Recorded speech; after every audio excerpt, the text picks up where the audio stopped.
Hi. Hello. Welcome to I Have a Strange Story podcast. I'm pretty sure you introduced this. No, it's you. It's episode 9. It's you. This is the show Look where how two this- sisters retell your scary stories.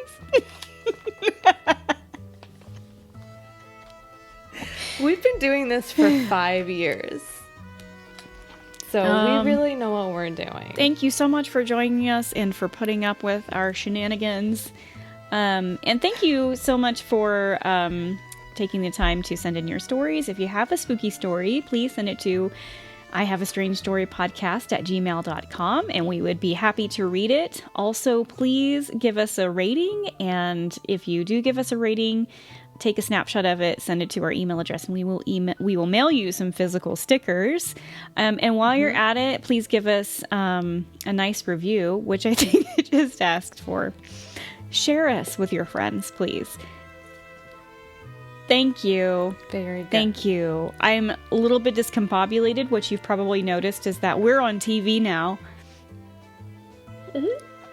So, yeah, feeling a little bit weird. It's going great. This whole night has just been smooth sailing. 2 hours just to move it to Skype. Yeah. It's just been smooth sailing. Smooth sailing. What you got for announcements, Lindsay? I think in the last episode, I had, in several episodes, I'd mentioned how I had a piece of equipment, because historically, I always think things are missing, or I think people steal things from me, or whatever it may be. And there's a piece of equipment that my ex was like, hey, is that mine? And I was like, no, it's mine, dum-dum. And then we broke up, because he's a dum-dum, obviously. And then I moved, and when I moved, I was like, would you look at this? I do have 2 of them. But then it disappeared. Well, then I had the luck of moving again. And I found it again. Wow. Twice in a year. I found it today. I was going to use it. I was so excited. I was like, I'm going to use it. This is great. And I went to use it, and it doesn't work for any of my equipment. And I was like, motherfucker. It's a useless piece of stolen equipment. I know. That I defended with my life. I was like, no. I don't have this it. Is mine. Gwa. And then on a sentimental note, I did have another announcement. No, this is great. This is great to follow up with, because I was sitting today and I was like, I used to be such a negative person, and I am so positive now. I was like, I have changed so much. And I was like, and I think it's from doing the podcast, because I saw other people's perspectives, and it just really enlightened me and helped me become a more positive person. So I wanted to thank everybody for helping me not be negative. And I'm laughing because of what just happened. I was just awful. No. Look at how this keeps wrapping around me like it's a fucking bonnet. Oh, and I'm over it. That's precious. No, I can't. I'm just going to do this, I suppose. That looks a lot cooler. Yeah, that is cool. I'm really cool. Anywho, those are the only announcements I had. That's really sweet. I think that that's really nice that you take the time to say thank you to everybody. And I did that in the beginning, but I'm a little bit discombobulated. I am not a better person. I'm getting there. Well, I didn't say I was a better person. I think that I'm just a more positive person than I ever used to be. That's great. I love that. For sure. I bet you don't do this. And if anybody just started listening, don't ever go back to the beginning of the show and listen to the first episodes. Like, just stay where you are. Maybe, you can backtrack a little bit. The beginning is always awful. Please stay out of there. But I was I was so negative and like just shitty in the beginning of the show. And I remember being like, I don't know, I really enjoy science. And so I don't think any of this is true. Like, just the complete, like, if you go back and listen to it, it's like night and day. It's totally different. Yeah, I'm a little bit like kind of wanting to take those first couple of episodes down, but we're not going to, because we were growing and learning, and we're better now. So But my concern is that people listen to the first episode or whatever, and they're like, "Oh my God, they're awful." Yeah. I kind of think let's put a pin in that and talk about it later. Yeah, behind cameras when cameras are not rolling. Yes. Okay. So I think that then if that's all we have, then you go with the first story. It's me.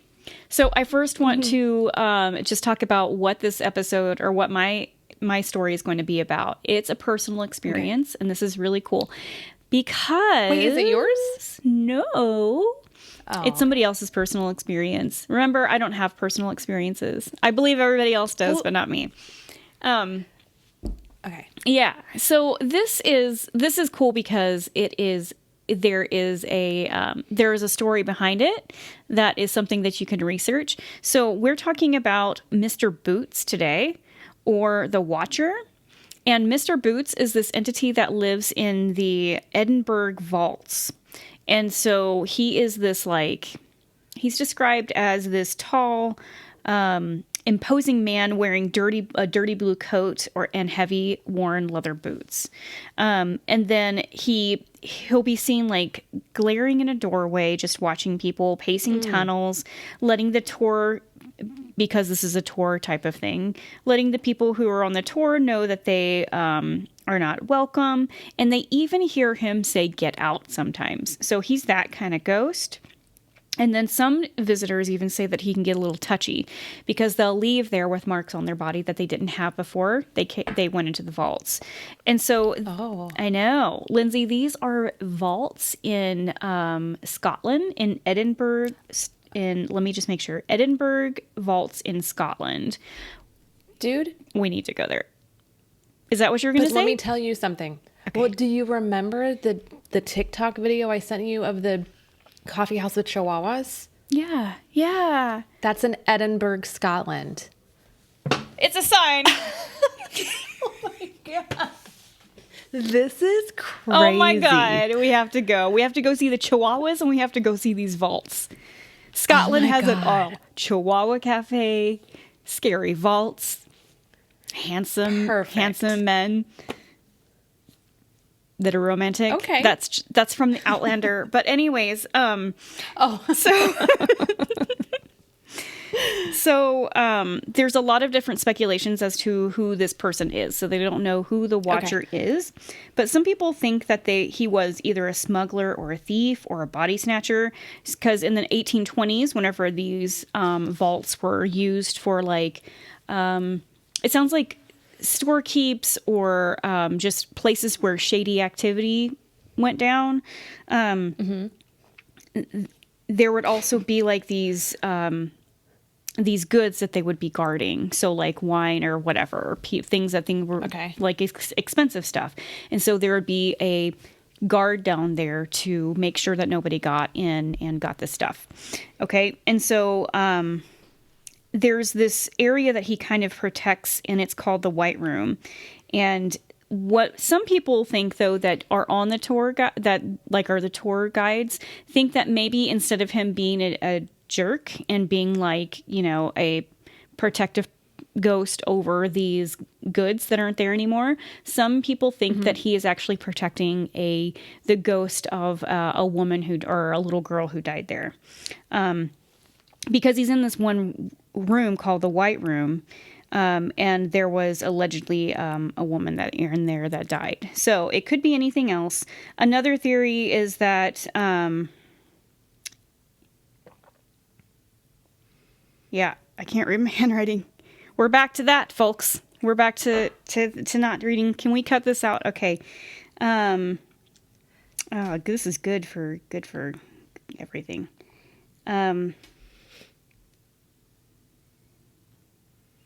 Yeah, it's just what I said. That's it. Please just take all that out. You got it. Oh, okay. I know how you work. So this person's personal experience began where they were at the Edinburgh Film Festival, and they took some time off to do some touristy things. And so they were staying at a hostel, and they found this leaflet that was for the Edinburgh Vault tours. And so, like I said, there are a series of chambers formed in the 19 arches of the South Bridge in Edinburgh, Scotland. And it used to be a place for business until it was turned into a homeless shelter. And it wasn't opened back up until the 1980s. So the first part of the tour was above ground. It wasn't very spooky. It was during the daytime, and this person's had some paranormal experiences in the past. So it was a little bit disappointing to be like, oh, it's the sun. There was nothing spooky. And so then they get to the entrance of the vault, which is in a door, like in a building. They go down some stairs. And before they head downstairs, though, the tour guide makes sure that everybody has their shoes tied and double knotted because the ground is uneven and they don't want to trip and fall or anything. You have something to say about that, don't you? Oh, no, I just like it. I think that's a good touch. Oh, okay, cool. When I was a tour guide, I probably should have done that, but I didn't. I'd be like, get the fuck down there. Don't ask any questions. Don't touch anything. Don't say anything. Don't question my English accent. It is real. Keep your kids away from me. Let's go. So this is where it got spooky. So this is the home of Mr. Boots. So he is the most famous of the ghosts, but there's also another one who is a little boy that lives down there. And he is attracted to motherly kind of women. And so he's been known to grab hands and untie shoelaces. Oh I know, that's really sad, isn't it? Anytime there's children ghosts, I know. And he's just like, Mama, he just wants a hand to hold. It's so sad. Oh, so that makes me want to tear up a little. Oh, you're such a bleeding heart, Lindsey. So they enter this room where there used to be a fireplace, and they decide to, and she decides to take a photo of the fireplace and the guide and this other couple. And she said that while she was taking the photo, she saw an image of this man standing in the doorway. And this is a quote from the actual experience. She says, "I've never seen a face full of so much hate and evil in all my life. I can't even find words to describe how I hate my handwriting. Why didn't I have pretty girl handwriting?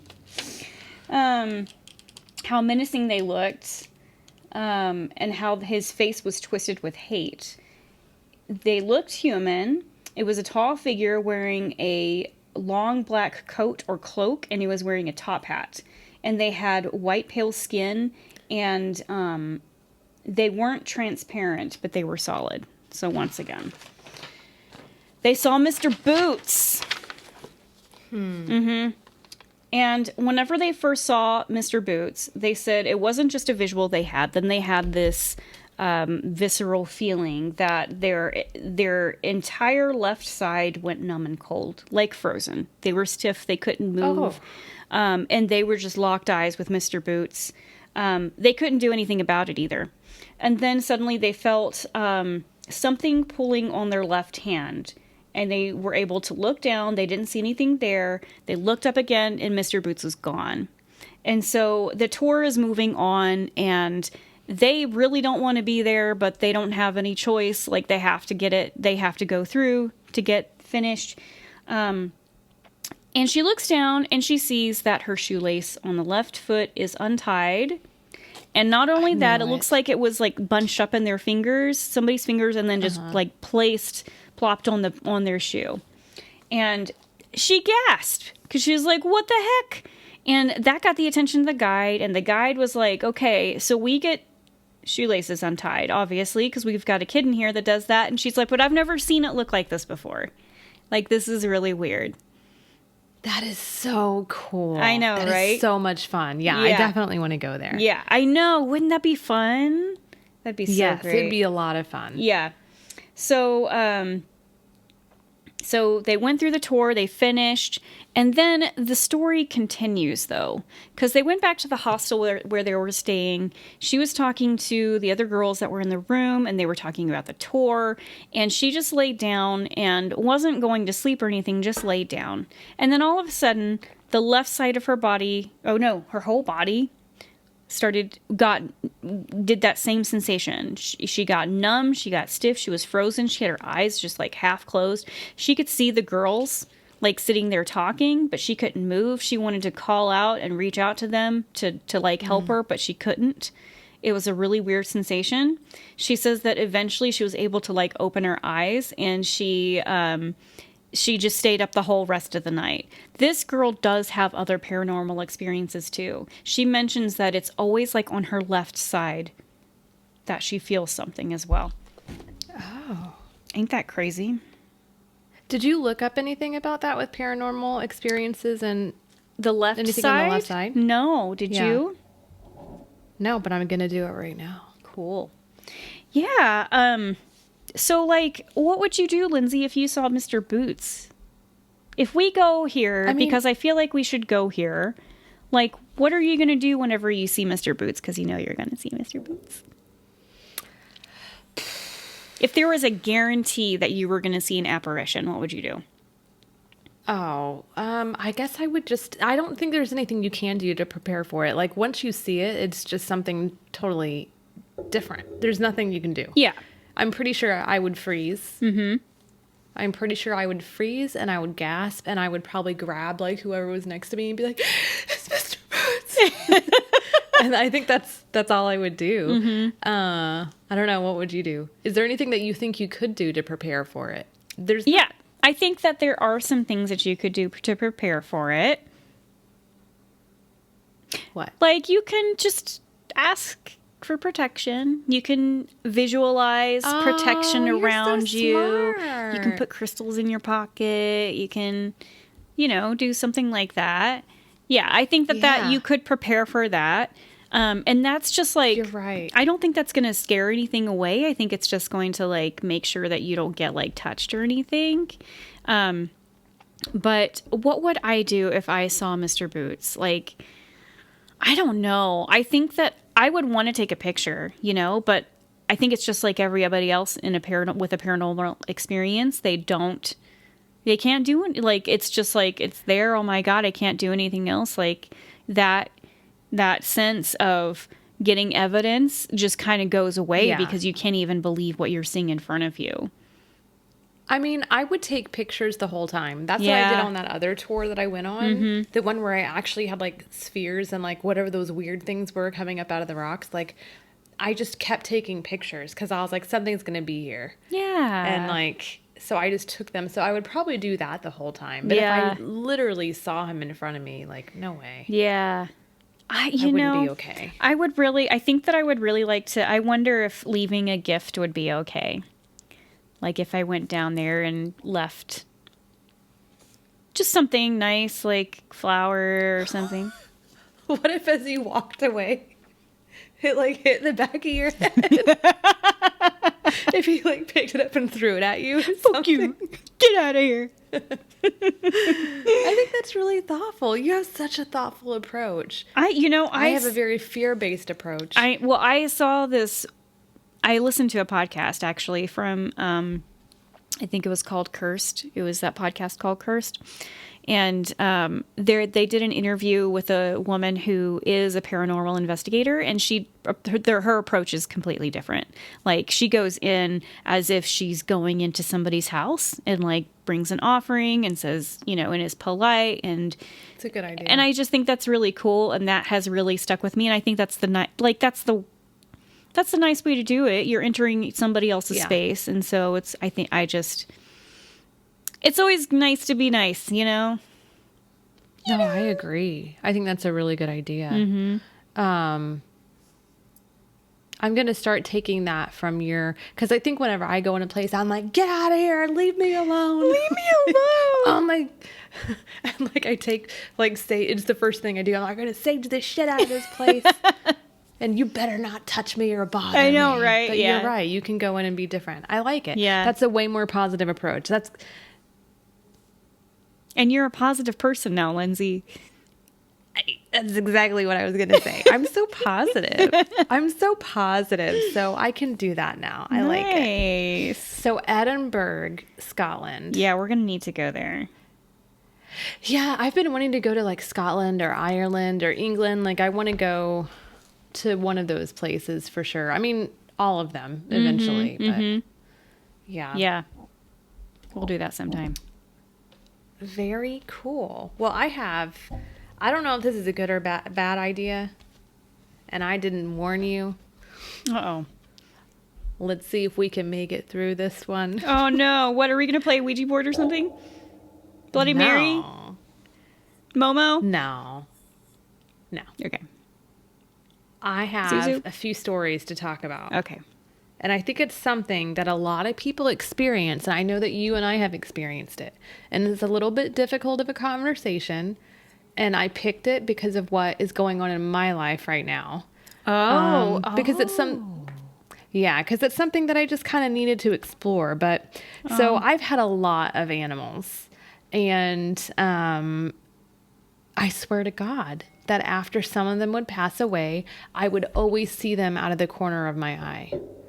So I have a cat named Mama, and I always saw her out of the corner of my eye. Until this day, I still see her and Oliver sometimes. Oh. Now, not as much, but in the beginning, I saw them a lot. And then, so those are 2 cats that I had that passed away. And then I had another cat that passed away that was all black. Mm-hmm. And she died at a very young age of kidney failure. And I used to see her in my dreams. She would come to me a lot in her dreams. In my dreams. And then she quit coming to me in my dreams. And I think that we recently had a conversation where I was like, I wonder if my cat, Lily, now is the reincarnated cat who had passed away. Yeah. And now I kind of think so because she quit showing up in my dreams. And I'm like, it's because she's my cat again. So there's that. And then I had 2 dogs that passed away. And the first night after both of them passed away, I felt like they were still in my presence. So for one of my little dog Gozer who passed away, my other Chihuahua, I felt him come sit on my lap the day that he passed. Oh. And I remember feeling the weight, and it scared me at first. I was like, what is it? And like I kind of jumped, and then I was like, oh my God, it was Gozer, because that's where he used to sit. And then when Zoe passed, I was holding my cat, Lily, and I was telling her that Zoe had passed and that she wasn't going to be there. And I was holding her, and Lily looked down at the ground and like followed something that wasn't there. And I was like, I think it's Zoe. I think she came to like say goodbye. Oh. So like I've had a few interactions like that. And then I started reading a book that you recommended that's written by an animal psychic who talks about animals who visit after they pass, or they reincarnate into other animals after they pass, or their souls move on to other animals after they pass, and they come and visit you. So sometimes you've had an animal that's passed, and then you get it again like years later, right? Mm-hmm. And so, or sometimes they visit you and they're always with you. Yeah. Is what the book is talking about. And then I decided that my 2 dogs who passed visited me once and never fucking came back because they loved... They love the afterlife other people so much. No, they loved other people so much more. That I think that they're with them and not, which is fine because of course I want them to be happy. But I think they're like, hey, we loved you, but we're out of here. Yeah. We're done here. So anyways, that's what I'm prefacing with. Okay. And so I have a few stories from other people who have talked about their animals, like visiting them. So here's the first one. So this is about a calico cat named Lydia. And the way the owner described Lydia was that it was Bart Simpson in a cat outfit. That's adorable. It was a calico cat. That tracks. Yeah. And that it basically any thought that ever came into her furry head, that she just did it immediately, like without any thought. And after she'd had her for about 7 years, she became really ill and she passed away. And she was really devastated, and she was thinking about like how silly Lydia was and how she always had this certain sound that she would make. So her owner would like hold up her favorite toy and Lydia would make the noise, or she would take out a brush, and Lydia loved to be like groomed. Aww. and would make a noise. And so it was a few weeks after Lydia had passed, and she was cleaning her apartment, and out of nowhere she heard Lydia's little noise. Oh my God, that's so sweet. I know. I'm going to try not to cry in this episode. And she said it was just a noise that no other cat had ever made. It was very specific to Lydia. Yeah. And so she said that it made her feel really good to know that Lydia was still there with her. So I think it's super sweet. Oh, story number 1. Oh. I have 3 more to tell. Oh shit. I know. Maybe it won't be as hard. Like, let's see. Yeah. Okay. So this is from another woman. So she's had several animals over her past few years, and she is an adamant believer that they stay with you after they pass, or they visit you, and you know, those types of things. So she had an 18-year-old Maltese who passed away, and following her death, she heard her for many weeks afterwards. So she would hear her scratching at the door to go outside or to come in, and she would open the door, of course, and her dog wasn't there. But she knew that, you know, her spirit was there. And then she would also always see her out of the corner of her eye. And one night, she got up for water out of her bed, and she was walking down her hallway, and she saw like a cat's tail like swoosh and go around the corner, and she was like, oh, it's Abraham. And then she was like, Abraham's been dead for 10 years, but she saw his little tail whip around the corner. Wow. And so she knew that Abraham had been visiting her as well. Oh, that's so sweet. I know, it's super sweet. I know, it just reminds me, recently whenever you live by yourself, number 1, and whenever you have animals that are very needy, like I do, number 2. Sometimes when you go to the bathroom, you just leave the door open. It doesn't matter. You live by yourself. Nobody else is here. Your animals are going to bother you. Fuck it. Who cares? Yeah. And so what's so weird is that's whenever I see my other cats the most. In the bathroom. It's whenever I'm going to the bathroom, I'll see them out of the corner of my eye, like in the hallway. Yeah. I see Mama all the time. Wow, that's really awesome. Yeah, I still see her. And Mama, I put her to sleep, or she passed away like 10 years ago. It was 10 years ago. Was it? She I thought it was longer than that. Insane. No, just 10. Just 10? Wow. Whew. Story number 3. So this is about Sunny Boy, who was a beloved cat that this family had adopted from a pet center. What is it called? Shelter? Animal shelter?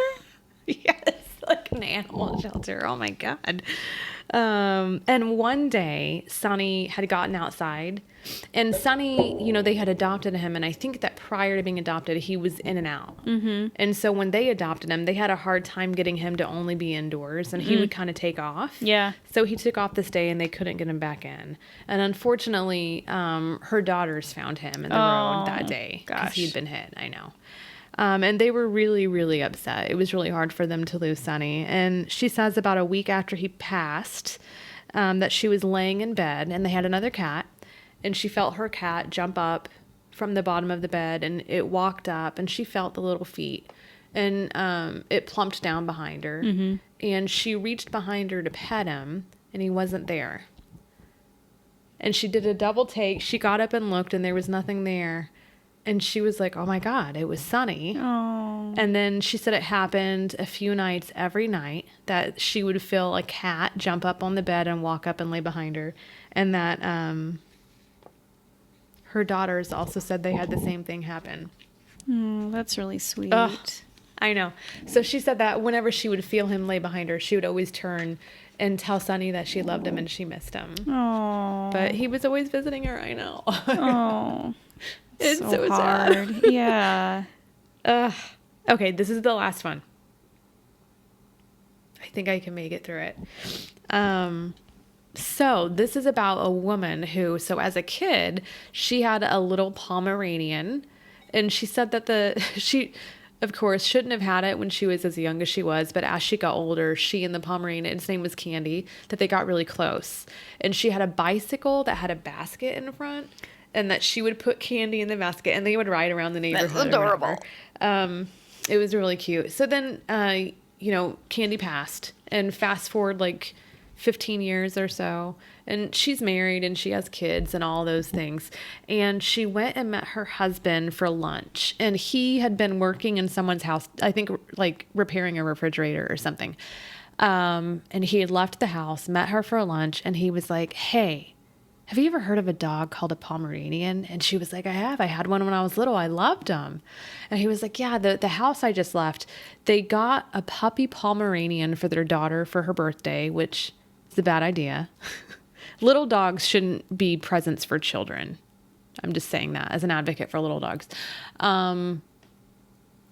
And they don't want it anymore, and they're trying to get rid of it. And he was like, "So if you can, put your feelers out there and try to find, if any of your friends want them."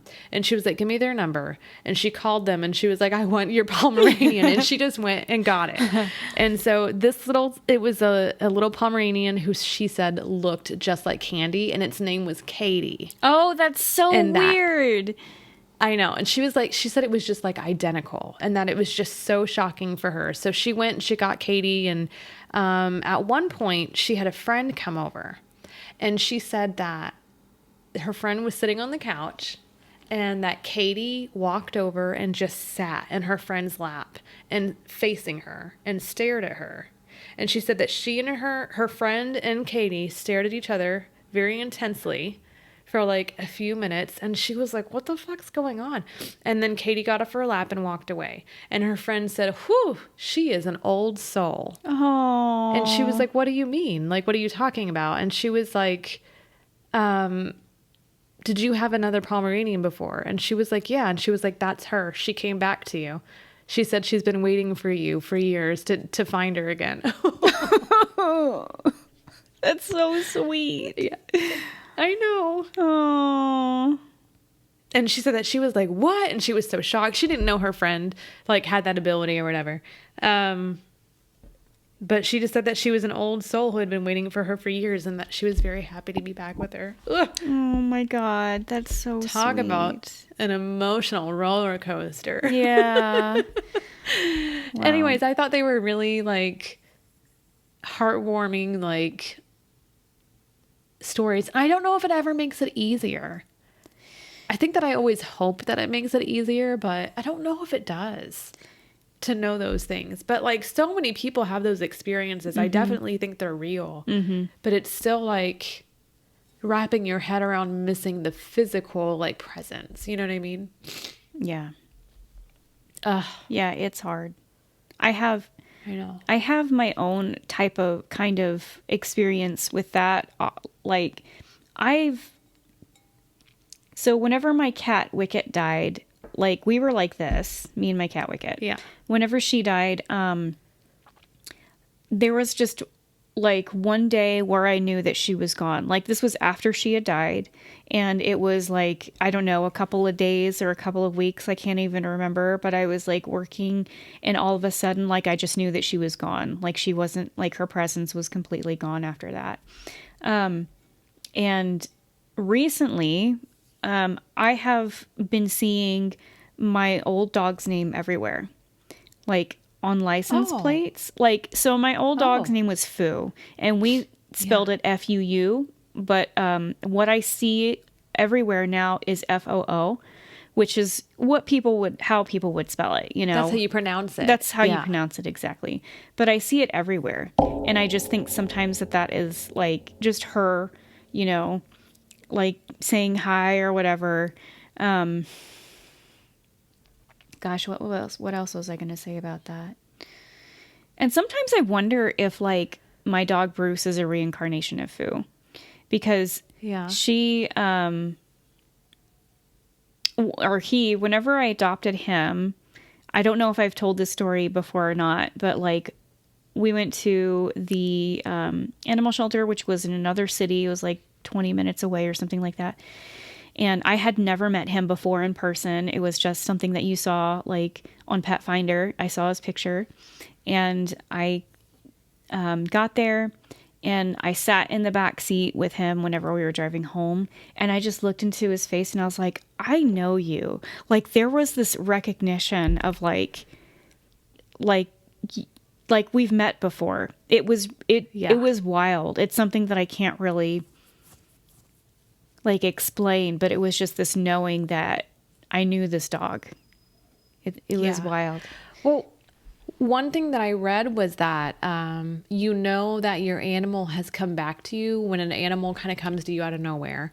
So I thought about that with your other cat, Kiki. Mm-hmm. Because she came out of nowhere. But I also thought about that with Lily. She came, so I got Lily because y'all had cats dropped off at your shelter, and you were like, hey, do you want a cat? Do you want to foster? And I was like, I'll foster a cat. Yeah. And like, but if you think about it, she's a lot like my cat who passed. She's a lot like her. She's very much like her, and we're very close. And I was talking to my boyfriend about her today because I was telling him how I told you, I was like, she's a nut in the morning, and she wakes me up and she's awful. And like, I'll get up and I'm grumpy, and she's woken me up, and she'll run and like throw her body on the couch and like roll around. And I'm like, she even knows I'm mad. And she doesn't care. Yeah. And she likes roughness. Like, she really likes to be patted really hard on her butt. Mm-hmm. And then like, if I push her, she'll be like, meow, and like throw her body down. That's so cute. She's so silly. But my other cat who passed was also really silly and like laid on me and was very close to me. So I don't know. It's just interesting how things happen.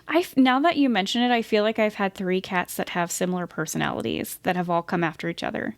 So like we had our childhood cat named Babykins, which was an orange female cat who was my cat. She loved me very much. And she was kind of crazy. Like, she was a really cool cat, but she was rough, you know, she was bitey, and she was very much like a mom, I feel like some type of parental figure or whatever. And then, my cat Wicket was kind of the same way. Like, she was super mouthy. She was a girl cat, you know, and then after she passed away, here comes Kiki, literally 4 days after my dog Foo died. Out of nowhere, she showed up, and she's the same way. She's like mouthy silly, and like it is interesting how we've gotten kind of the same pets throughout the years, just in different bodies. I thought about that with our cat Jessica, who was my cat. Callie. No, Kelly. Sorry, Kelly. Yeah. So Jessica and Kelly were both my cats, both very sweet and like little ballerinas. Yes, is kind of what used we to would call say. them. Yeah. And then my cat Wee Wee, and then Lily. I think they're all the same. That is insane. Right? Yeah. Because those were all mine, and they were all just little dainty female cats that were like, I was close with. As kids, it was hard for us to be close to them because they were always outdoor cats because our parents didn't let them in. I mean, this is just off topic, but I feel like we did pretty good with our outdoor cats. Like, we were outside a lot and we played with them, and yeah. Oh, yeah. Yeah. That's how we were close to them for sure. But it was Kelly, right? Not Callie. It was Kelly. Yeah.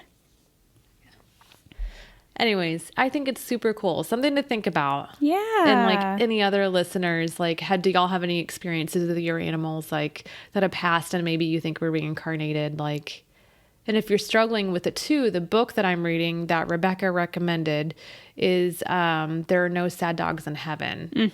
It's a little, I mean, it's hard. You're going to cry. You're going to cry for sure. Yeah, if you have a pet that's passed or that is in the process, you know, for me, I read it after my dog Foo died, and it was so helpful. So if you're going through the same thing, you might want to check that out. Yeah.